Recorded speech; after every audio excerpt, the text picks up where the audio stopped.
Humans depend on each other for their survival.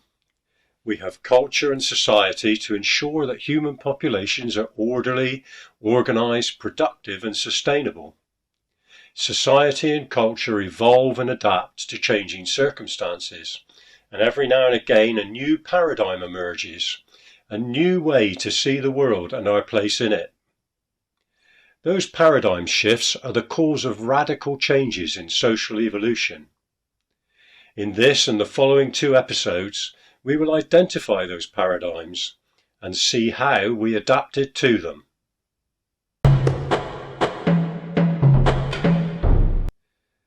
A society is a social network with a complex adaptive system of governance. Society acts to maintain social order and maximize productivity in the social network. The subsystems of governance are politics, the system for decision making, coordination, the allocation of roles and responsibilities and the organization of activities, and regulation, the control of behavior. Culture is a set of learned behaviors which have become norms in a social network.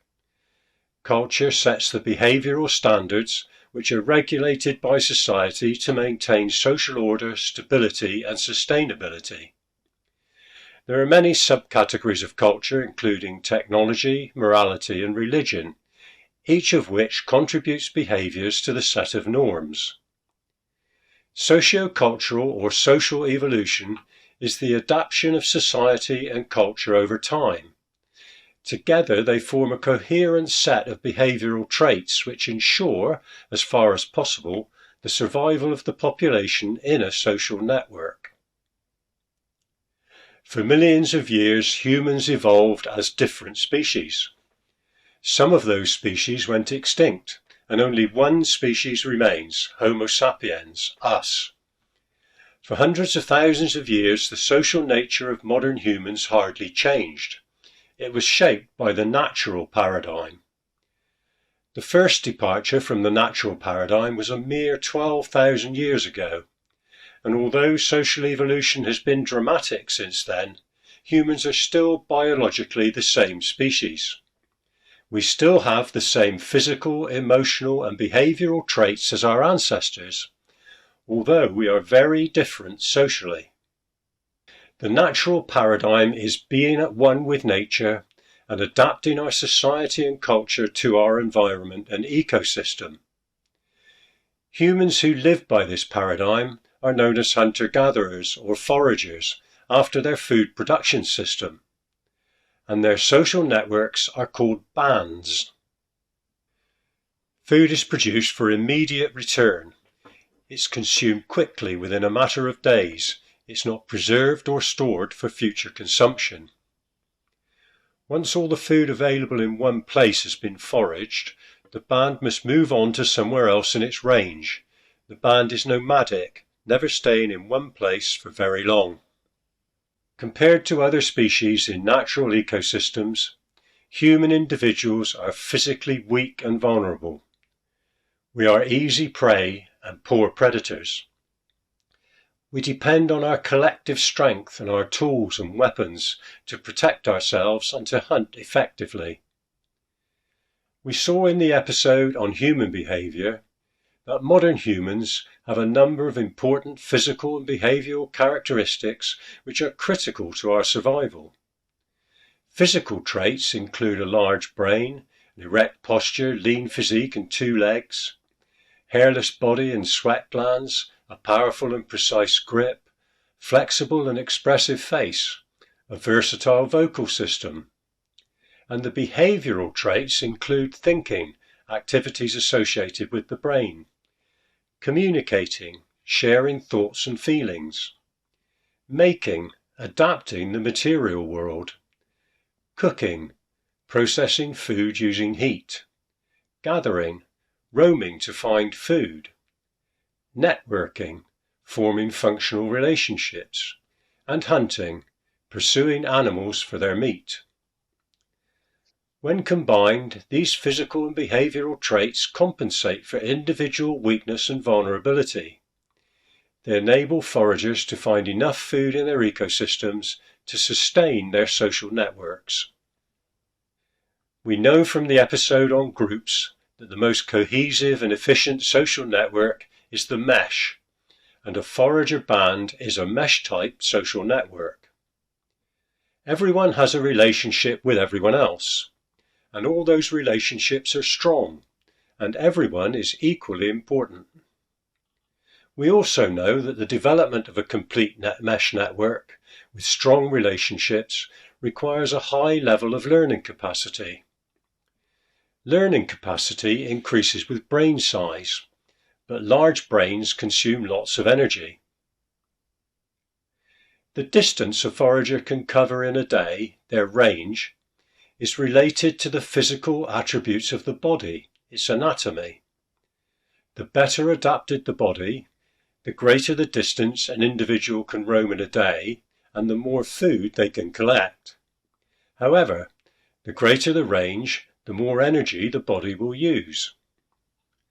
There is a complex energy relationship between the energy obtained from food in an ecosystem, which depends on food density, and the size of the range, which depends on anatomy, and the energy consumed by the band, which depends on the size of the band, which depends on learning capacity and brain size, and individual energy consumption, which depends on brain size and anatomy. The process of evolution by natural selection solved this complex relationship and resulted in the evolutionary stable state of social networks in the form of egalitarian bands numbering around 40 people. We can model the energy relationship between energy available, range size, learning capacity, and anatomy using system dynamics. Using the model, we can show that increasing or decreasing brain size and learning capacity reduce the maximum size of a band. Likewise, anatomical changes which increase or decrease the size of the range also reduce the maximum size of a band. The only thing which can increase band size is an increase in energy density in the ecosystem, more food in the same size range. This evolutionary stable state is still relevant today, and we will find that it has significant implications for the evolution of society in the next 2 episodes. Forager bands are like modern communes. They have systems of governance which are consistent with the egalitarian nature of a mesh-type social network. The style of governance is democratic. There's no autocracy, no dominance, and no hierarchy. Decision-making is collaborative and consensual. Everyone has an equal say. Coordination is cooperative. Everyone joins in to deliver group goals. And everyone is responsible for regulating everyone else's behavior. Unlike most animal species, being a larger or stronger person than anyone else is no guarantee of dominance. When you can be killed from a distance or overpowered by a coalition, physical superiority is no advantage. Dominant behavior is met with scorn, ridicule, contempt, humiliation, parody, isolation, criticism, and mockery. These reactions are powerful regulators of behavior because humans have strong needs to belong, to be liked, and accepted, and those needs are reinforced with the emotions of embarrassment, remorse, discomfort, contrition, shame, guilt, and regret. In the absence of a dominance hierarchy, positional leadership is not an option. In forager bands, people willingly choose to follow the lead of any individual who has earned their admiration, respect, loyalty, and trust. In the egalitarian society of a forager band, everyone is equally important. They have the same social value, have the same rights, have the same level of responsibility, and have the same access to rewards. But being of equal importance does not mean that everyone is the same. There's a high degree of natural diversity in a band, which is based on gender, age, experience, aptitudes and abilities. And diversity combined with collaboration and cooperation makes a valuable contribution to productivity. Here's an example of how exploiting diversity increases productivity. Julio is an excellent bow maker. He can make a good bow in about 2 hours, but he's not very good at hunting. It takes him around 2 hours to catch a single rabbit. Sophia is an excellent hunter and can easily capture 1 rabbit in an hour. She's much slower than Julio at bow making, and it takes her about 3 hours to make a single bow. If they both make their own bow and hunt for 2 rabbits, the time taken between them is 6 hours for Julio plus 5 hours for Sophia, making 11 hours in total. However, if Julio makes 2 bows, Sophia hunts for 4 rabbits, and they share the bows and rabbits, the time taken is 4 hours for Julio and 4 hours for Sophia, making only 8 hours in total. This is about 30% more efficient. Exploiting diversity by collaborating, cooperating and sharing makes forager groups far more productive as a whole. Increasing productivity through diversity and specialization leads naturally to the emergence of social roles in forager society. In our example, Julio has the role of a bowmaker, and Sophia has the role of hunter. A social role is a collectively recognized set of behaviors, rights, responsibilities, duties, obligations, and symbols. It is a functional stereotype which enables people to interact efficiently. People and roles are related by occupation. Individuals occupy roles. An individual can occupy more than one role at a time and different roles over time. Many individuals can have the same role at the same time. In the natural paradigm, roles emerge from diversity to meet the needs of the band. For example, physically active males occupy the roles of hunter and gatherer. Creative people occupy the practical roles of toolmaker or artisan. Older people occupy the roles of advisor and teacher because they've acquired knowledge and wisdom. Fertile females occupy the role of mother because they give birth and feed their infants. Active females, including mothers, occupy the roles of gatherer and hunter. Older females occupy the role of nanny, caring for children who are not dependent on their mothers. All these roles are pro-social. They're beneficial to the band as a whole. But there are some roles which are not. There are also antisocial roles. One antisocial role is that of the free rider, an active adult who takes the benefits of collective endeavour but makes no contribution. Someone who exercises all the rights of band membership but takes none of the responsibilities. We can model the functional network of interconnected, interactive and interdependent roles in the same way as we model a social network of personal relationships between individuals. The qualities of the social network determine cohesion. The qualities of the functional network determine productivity. Together, they determine the sustainability of the band. The culture of all forager bands is similar in principle, but varies in the detail.